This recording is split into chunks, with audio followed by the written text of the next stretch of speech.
Hey guys, it's Chris at Highline Guitars. You're watching another one of my YouTube guitar building videos. If you're new to the channel, welcome. I hope that by the end of this video, I'll have earned the honor and privilege of your subscription. In today's video, I'm going to do a little bit of a tool review. And the tool I'll be reviewing is the J. Edwards Guitars Fractal Fret Press. And I came across this product. Actually, I saw some other guys using the product on YouTube, but I didn't know what it was called. I just saw them pressing frets in with it. And I thought, that looks pretty interesting. So what I did was I Googled the Fractal Fret Press, and I found a bunch of different versions of it for sale on the internet. And I ended up purchasing two of them. One of them is from J. Edwards Guitars, and the other I purchased off AliExpress. And there's a big difference between these two tools. So I'm going to try to get into that a little bit in detail in this video. But the J. Edwards Guitars Fractal Fret Press was actually invented by Jeremy Edwards, the guy who owns J. Edwards Guitars. He was looking for a tool that he could use to press in frets on just about any kind of a stringed instrument that uses frets. So it could be a mandolin, a ukulele, a guitar, a bass, didn't matter. He wanted one tool that would do it all. And most importantly, he wanted a tool that isn't going to care what the radius of the fretboard is. He wanted a tool that would be able to conform to any fretboard radius, whether it was 7 1/4 or 20 inches. And anything in between.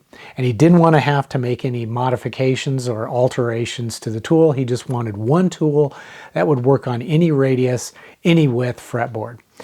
Back in the old days, we used to use these fret press type cauls with all these different inserts.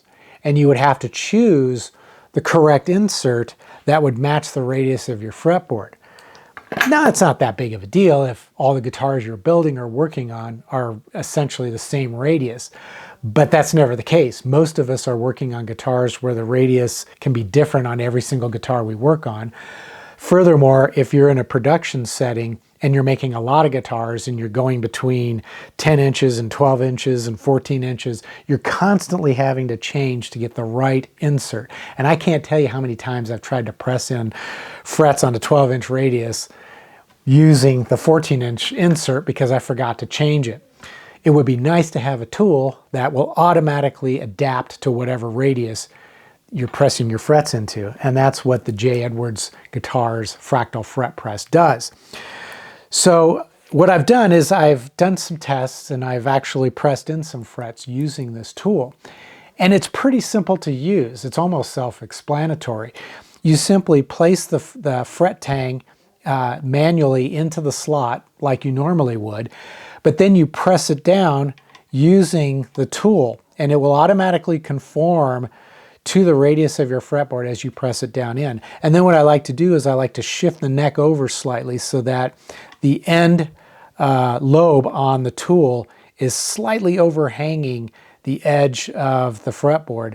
And then I can ensure that the end of the frets are firmly seated, because that can oftentimes be an issue, especially if you're like me and you like to clip the or nip out the tang at the very ends of the fret wire.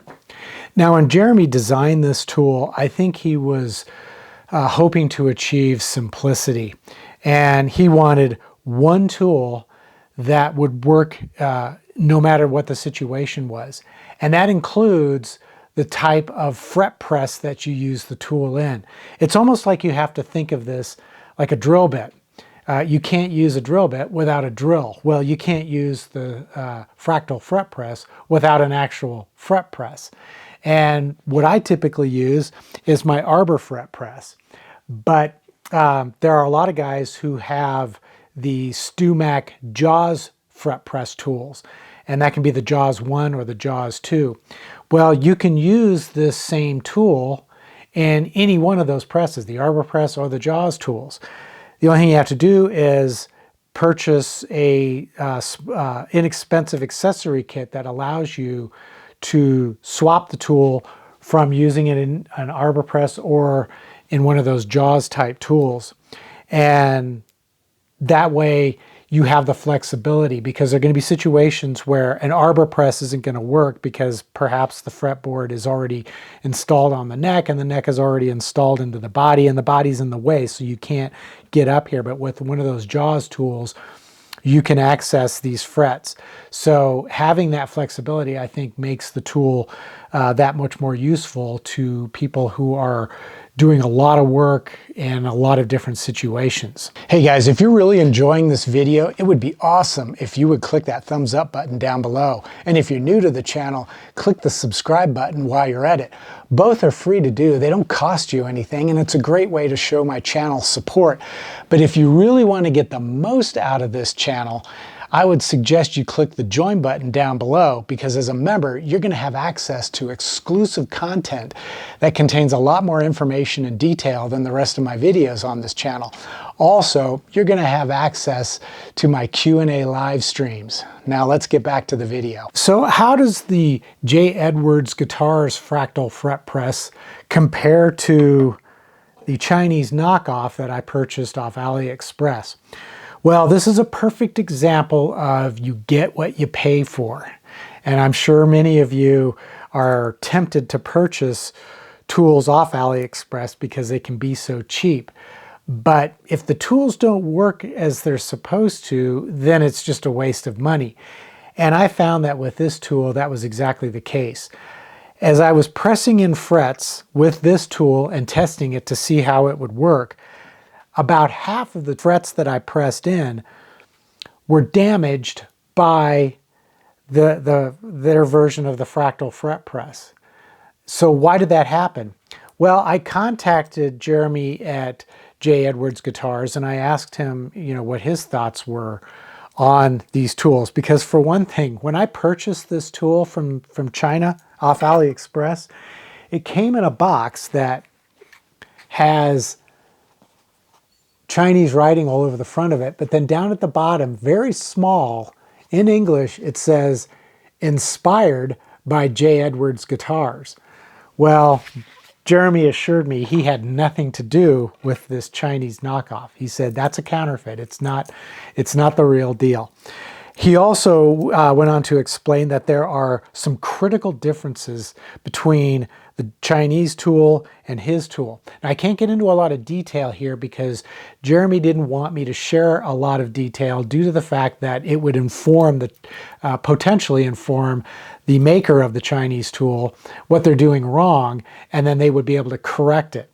So it's like the old saying, never interrupt your enemy when they're making a mistake. And I'm not going to. But what I will say is, when you compare the two side by side, there is an obvious difference in size. The Chinese one is much larger.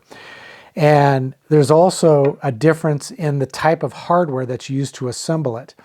The screws.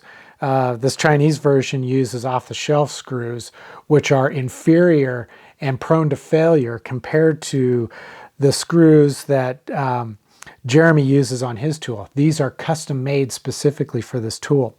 And then the other issue is the tolerances. And if I take the J. Edwards tool and I shake it,